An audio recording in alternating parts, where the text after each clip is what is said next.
You and probably everyone you know, very aware of the rising costs of groceries. The question many ask is why, particularly since Canada was recently tabbed as having the highest rate of food inflation among G7 countries.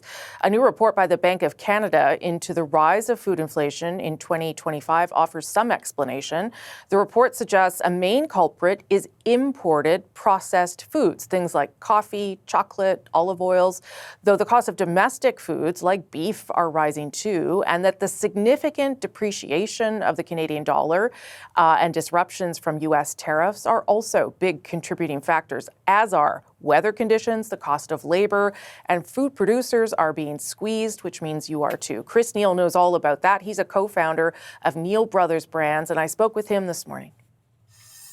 Chris Neal, thank you for joining me this morning. Thank you, Rosemary. What has been your experience with rising costs and how that is affecting your business and how you're pricing your products? Well, it's been an interesting ride the last couple of years. Not only do my brother and I own a brand, two brands actually, Neal Brothers, which is focused on snack foods in the natural and organic sector, and also a recently launched line of coffee, which is an organic fair trade coffee. And as we all know, both of those, coffee's been in the business or been in the news a lot lately because of price increases. Mm-hmm. But we're also a distributor for about 200 brands across the country. So we kind of see it from the retailer's perspective. We see it from other brands' perspective and from our own. And it's been a really challenging ride. Throw some of the other things into it, of course, and you can only imagine what we're seeing day to day. And it seems to be particularly challenging in Canada. You know, we have the highest grocery costs of a G7 country. What is the biggest issue that you are seeing when you decide, okay, well, we have to raise prices because otherwise we're not going to be able to make any profit here? Well, this is where things get really interesting. So as a distributor, we're kind of in the squeezed section.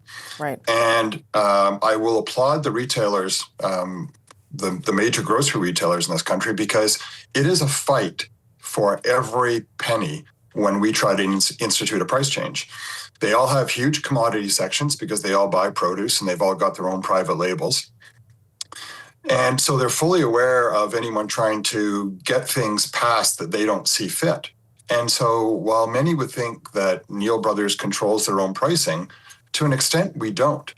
If we present a 10% price increase to Loblaws, let's say, Loblaws might come back and say, sorry, we're only going to accept 6%. So it's 6% or nothing. So it has forced real challenges down through the system. And what is contributing to the costs then? Is it climate change? Is it supply chain? Is it trade problems with the United States? Like, what is the central issue? No, you've pretty much nailed it there, Rosemary. It's a combination of a number of factors right now. Let's start with a higher U.S. dollar in terms of purchasing U.S. dollars. So for any of those brands that are dealing with anything out of the States, you're now dealing with almost a 40-cent dollar, and that's not something that is easily sucked up in our business. Geopolitical issues. Peter and I got a phone call from a significant U.S. news source shortly after Russia invaded Ukraine and said, what are you going to do about your oils? And we said, are you sure you have the right company? We're a small company up in Canada.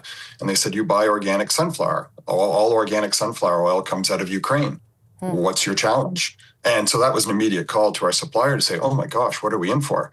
Yeah. And climate, we've seen it in tomatoes especially. All of our sauces are tomato-based. Pasta sauce, barbecue sauce, salsas. And while we source from Canada as long as we can through the year, we are forced to go to either California or elsewhere. And when you're dealing with organic product, there are very few sources around the world to look for. And so you're paying US dollar, you're paying, if there's a drought, you've got decreased yield, increased price. So it's coming at us from all sectors. So what would help then, Chris? Like what would help Canadians see lower food prices in your mind? Would it be competition? Would it be, I don't know, what would be the thing that would make a difference, do you think? I honestly don't have the answer for that, Rosemary. Because, we're also seeing it increase rent. My brother and I merged our distribution business with friends a couple of years ago because the warehouse we were in, the lease was up and our rent was going to double. And it wasn't even a big enough space. And so you can't stop anything from a geopolitical perspective. Canadian manufacturers certainly don't have a dollar issue, but if they're buying any ingredients, there is a dollar issue. I don't have the answer. I don't think it's a competition-based thing. The competition is fierce between the big five in Canada on the retail sector, and so they keep each other really honest. And again, as I said to you, it's not easy for us to push price increases through. We deal with a brand called LaCroix. We're the Canadian distributor for LaCroix, a sparkling beverage. And it was hit by Canada on retaliatory tariffs. So we don't export, so we're not faced with U.S. tariffs. But in retaliation to those U.S. tariffs, Canada slapped a 10% tariff price on it. And again, that's going to the chains and saying, okay, will you accept this? And it's going back to LaCroix and saying, will you eat this? And it's been a real challenge. I was on a panel for an agri-food panel just recently, and the gentleman said, I'm going to ask you all, what would you recommend to someone in the food business? And then he started to laugh, and he said, the first thing you can't say, is don't go into the food business. And the four panelists all just killed themselves laughing, because that is reality right now. There was a big push for people to buy Canadian, as the trade war started, like this time last year.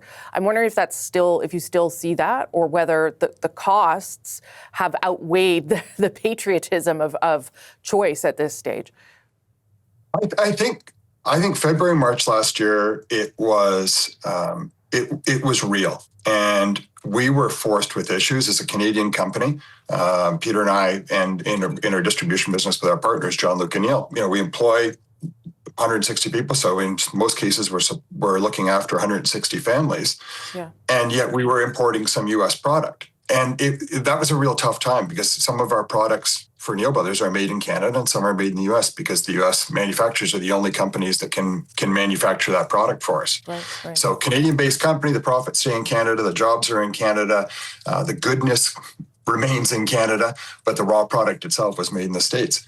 And I think you're seeing another kind of rally around it right now, just in the last month or two, obviously, with what's going on with the political situation south of the border. Chris Neal, thank you. I know it is complex, but I think that will help Canadians understand a little bit. So we appreciate your time. Appreciate your time always. Thank you. Go Canada, go.